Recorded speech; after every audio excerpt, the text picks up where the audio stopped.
ठीक है वो राजा साहब बड़े खूबसूरत अंदाज दे विच पंजाब की तारीख ते पंजाब के मसाइल ते पंजाबी ज़बान में पेश होने वाली रुकावटां साढ़े सामने डिस्कस कर रहे सन। देखो गल कर रहे सन कि सिखां दा की रोल है।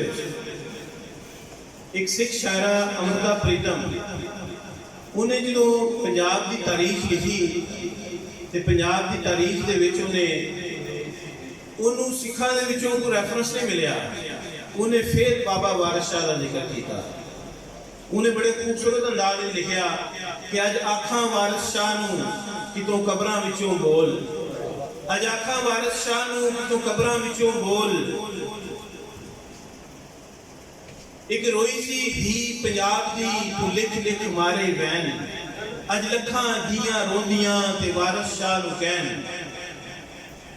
उठ दर्दमंदां ते दर्दिया उठ तक अपना पंजाब, अज बेले लाशां विछियां ते लहू दी भरी चनाब। जिथे वजदी सी फूक प्यार दी ओ वंजरी गई गुआच, जिथे वजदी सी फूक प्यार दी ओ वंजरी गई गुआच। ते रांझे दे सब वीर अज भुल गए उसदी जाच, अज किथों लियावां लभ के मैं वारिस शाह एक होर। अज आखां वारिस शाह नूं कोई अगला वर्का खोल। हुण मैं अगले अज दे इस इकट्ठ दे अगले मेहमान जनाब डॉक्टर साजिद डार साहब नूं दावत देंगा। भट्टी साहब की सूसी फरमाइश से कि वो स्टेज पर तशरीफ लियाओ ते अज दे इस इकट्ठ दे कूब पाकिस्तान कूब की मुख मुखाली इस इकट्ठ दे विच इस किताब के बारे गलबात करें।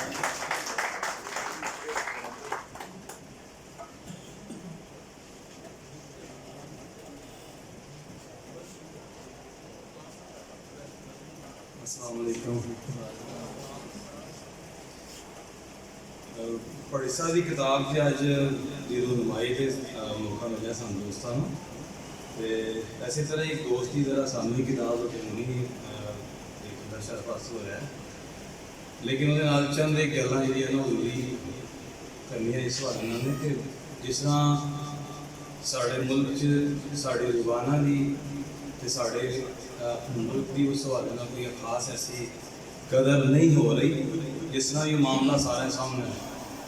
लेकिन यह मुश्किल दौर के बावजूद भी अगर कोई बंदा एक उस ज़बान कि जी ज़बान सही तरह अपना हक अदा नहीं किया जा रहा उस ज़बान का, अगर कोई बंदा उठ के उस ज़बान से और वह हक अदा करने की कोशिश कर बोलन के हवाले नाल, तकरीबात के हवाले नाल, इकट्ठ के हवाले नाल और खसूसी तौर पर किताब के हवाले नाल, यह बहुत बड़ा किरदार है सैनिक साहब का।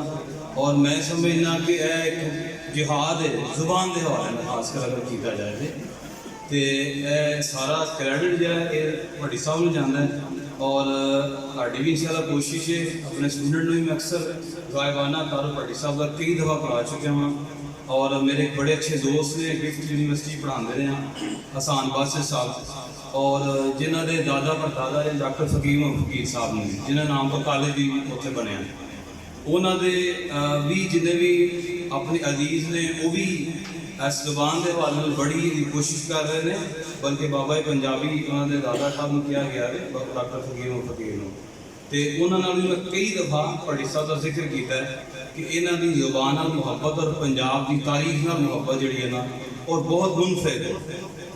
और अगर देखा जाए और अजकल के स्टूडेंट वैसे तो एक उस्ताद अगर मैं गल करा अजकल के जिन्हें भी साढ़े स्टूडेंट ने उन्होंने तारीख का मुताला करना उन्होंने वास्ते बहुत जरूरी है, खसूसी तौर पर पंजाबी ज़बान की तारीख के हवाले और पंजाब की ज़बान के हवाले तो इस चीज़ के हवाले भट्टी साहब मुबारकबाद एक दफ़ा पेश करने कि उन्हें इन्हें एक महंगाई के दौर के बावजूद कागज़ क्योंकि बहुत ज़्यादा महंगा होता जा रहा है, लेकिन उसके बावजूद भी उन्हें एड्डी बड़ी किताब लिखी है 200 साल वास्ते। और जैसा कि पहला भी जिक्र किया गया कि किताब बड़ी उसकी ज़खामत तो बहुत ज़्यादा लेकिन उसकी कीमत बहुत थोड़ी तो माजिद भाई के बड़े अच्छे दोस्त ने बल्कि कदर भी ने जिन्हें हुकूमत पाकिस्तान छोटा जहा खत भी लिखा कि जनाब ਕਾਗਜ਼ ਤੇ ਸਿਰਫ ਕਰੰਸੀ ਨਹੀਂ ਛਪਦੀ, ਕਾਗਜ਼ ਤੇ ਕਿਤਾਬਾਂ ਵੀ ਛਪਦੀਆਂ ਨੇ। ਤੇ ਤੁਹਾਡੀ ਬੜੀ ਮਿਹਰਬਾਨੀ, ਕਿਤਾਬ ਵੀ ਸਸਤੀ ਕਰੋ, ਕਾਗਜ਼ ਸਸਤਾ ਕਰੋਗੇ ਤੇ ਕਿਤਾਬ ਸਸਤੀ ਹੋਏਗੀ। ਤੇ ਮੈਂ ਸਮਝਦਾ ਕਿ ਭੱਟੀ ਸਾਹਿਬ ਦਾ ਬਹੁਤ ਵੱਡਾ ਕਿਰਦਾਰ ਹੈ ਪੰਜਾਬੀ ਜ਼ੁਬਾਨ ਨਾਲ ਮੁਹੱਬਤ। ਯਕੀਨ ਮਾਨੋ ਇਹਨਾਂ ਨੂੰ ਨਜ਼ਰ ਆਉਂਦੀ, ਕਈ ਦਫਾ ਇਹਨਾਂ ਕੋਲ ਸਿਟਿੰਗ ਹੋਈ ਹੈ ਔਰ ਇਹਨਾਂ ਕੋਲ ਪੰਜਾਬ ਦੀ ਜ਼ੁਬਾਨ ਦੇ ਹਵਾਲੇ ਨਾਲ, ਪੰਜਾਬ ਦੀ ਤਾਰੀਖ ਦੇ ਹਵਾਲੇ ਨਾਲ ਮੈਂ ਕਈ ਦਫਾ 2-2 ਘੰਟੇ ਇਹਨਾਂ ਕੋਲ ਖਾਮੋਸ਼ੀ ਨਾਲ ਬੈਠ ਕੇ ਸੁਣੀ ਦੀਆਂ ਦੀ ਗੱਲ, ਅਕਸਰ ਸਵਾਲਾਤ ਵੀ ਕਰੀ ਹੋਏ। ਹਾਲਾਂਕਿ ਅਸੀਂ ਖੁਦ ਵੀ ਸਾਥਦਾਵਾਂ ਤੇ ਖੁਦ ਬੋਲਣ ਵਾਲੇ ਹੁੰਦੇ ਹਾਂ, ਅਸੀਂ ਬੋਲਦੇ ਹਾਂ ਦੂਸਰੇ ਸੁਣਦੇ ਹੁੰਦੇ, ਲੇਕਿਨ ਅਸੀਂ ਜਦੋਂ ਇਹਨਾਂ ਕੋਲ ਆਉਂਦੇ ਹਾਂ ਤੇ ਪੰਜਾਬ ਦੀ ਜ਼ੁਬਾਨ ਦੇ ਹਵਾਲੇ ਨਾਲ ਤੇ ਪੰਜਾਬ ਦੀ ਤਾਰੀਖ ਦੇ ਹਵਾਲੇ ਨਾਲ ਅਸੀਂ ਬਿਲਕੁਲ ਖਾਮੋਸ਼ ਹੋ ਜਾਂਦੇ ਹਾਂ। ਤੇ ਇੱਕ ਮੁਬਾਰਕਬਾਦ ਦੇਣਾ ਹੁਸੈਨ ਭੱਟੀ ਸਾਹਿਬ ਨੂੰ, ਬਹੁਤ ਸ਼ੁਕਰੀਆ।